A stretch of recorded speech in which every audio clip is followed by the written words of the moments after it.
नमस्कार, आपके साथ मैं हूं नेहा और आप देख रहे हैं झटपट न्यूज। 22 मार्च 1912 बिहार का स्थापना दिवस यानी कि बिहार दिवस मनाया जा रहा है। इसी दिन बंगाल से अलग होकर बिहार का जन्म हुआ था।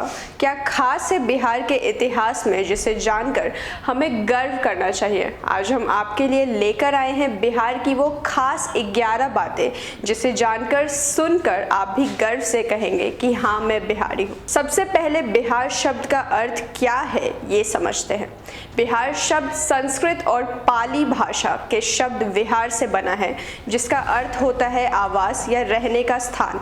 आगे चलकर यही विहार शब्द बोलचाल की भाषा में बिहार शब्द हो गया। आइए अब जानते हैं बिहार की वो 11 बातें जिसे जानकर आपको गर्व होगा। दुनिया सिर्फ एक ही चक्रवर्ती सम्राट को जानती है, वो है सम्राट अशोक। महान सम्राट अशोक की राजधानी कभी पाटलिपुत्रा थी, जो आज बिहार की राजधानी पटना है। सम्राट अशोक ईसा पूर्व 304 के ईसा पूर्व 332 के विश्व प्रसिद्ध एवं शक्तिशाली भारतीय मौर्य राजवंश के महान सम्राट थे। यही कारण है कि अशोक चिन्ह भारत का राजकीय प्रतीक चिन्ह आज भी है। वैशाली दुनिया का पहला गणतंत्र। बिहार के ऐतिहासिक नगर वैशाली का जिक्र महाभारत में भी होता है और इसे विश्व का सबसे पहला गणतंत्र कहा जाता है, जहां पर लोकतंत्र की स्थापना हुई थी। गौतम बुद्ध की ज्ञान की प्राप्ति भी बिहार के गया जिले में हुआ था। आज वो भी वृक्ष बोध गया में मौजूद है, जहां गौतम बुद्ध को ज्ञान प्राप्त हुआ था।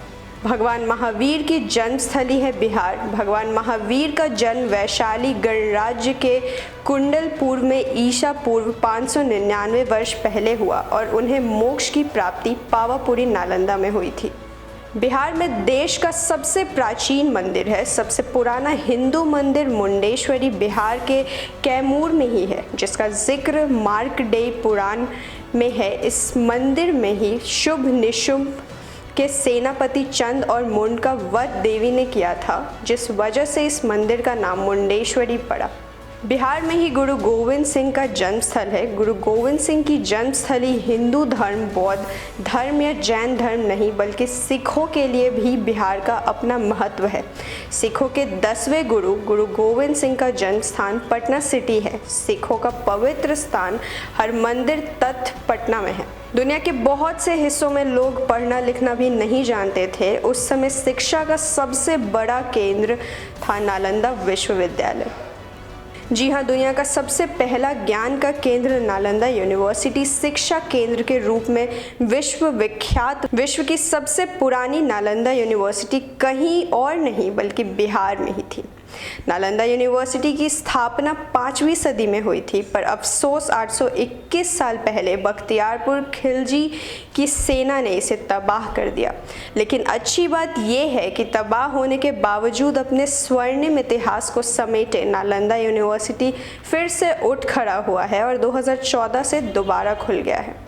विश्व की पहली योगा यूनिवर्सिटी बिहार में ही है। यूँ तो आम लोग योग को लेकर उत्तराखंड के हरिद्वार की चर्चा करते हैं, लेकिन विश्व की पहली योगा यूनिवर्सिटी मुंगेर में ही है।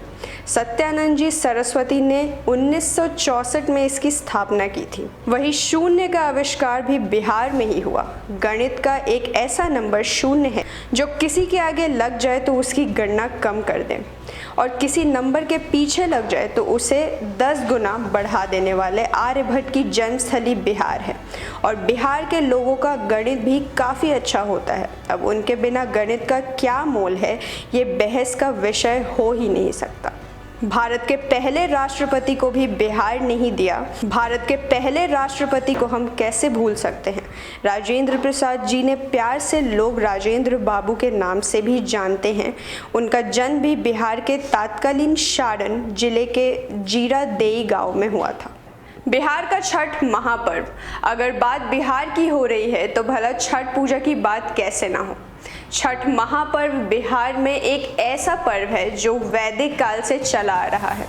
इसका जिक्र तो ऋषियों द्वारा लिखी गई ऋग्वेद में सूर्य पूजन, उषा पूजन और आर्य परंपरा के अनुसार ही बिहार में मनाया जाता है, जो अब बिहार की संस्कृति बन चुकी है और हम सब बिहारियों को इस पर गर्व है। गौतम बुद्ध को ज्ञान देने की प्राप्ति भी बिहार के गया जिले में हुई थी। आज भी वो वृक्ष बोध गया में मौजूद है जहां गौतम बुद्ध को ज्ञान प्राप्त हुआ था। बिहार को बुद्ध की धरती के नाम से भी जाना जाता है। बौद्ध धर्म की उत्पत्ति भी बिहार में ही हुई और आज ये कई देशों में फैला हुआ है। बिहार के गौरवशाली इतिहास के किस्से तो बहुत हैं, लेकिन अभी फिलहाल इतना ही।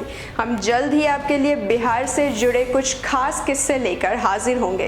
तब तक के लिए नमस्कार। बाकी के अपडेट्स के लिए बने रहिए हमारे साथ।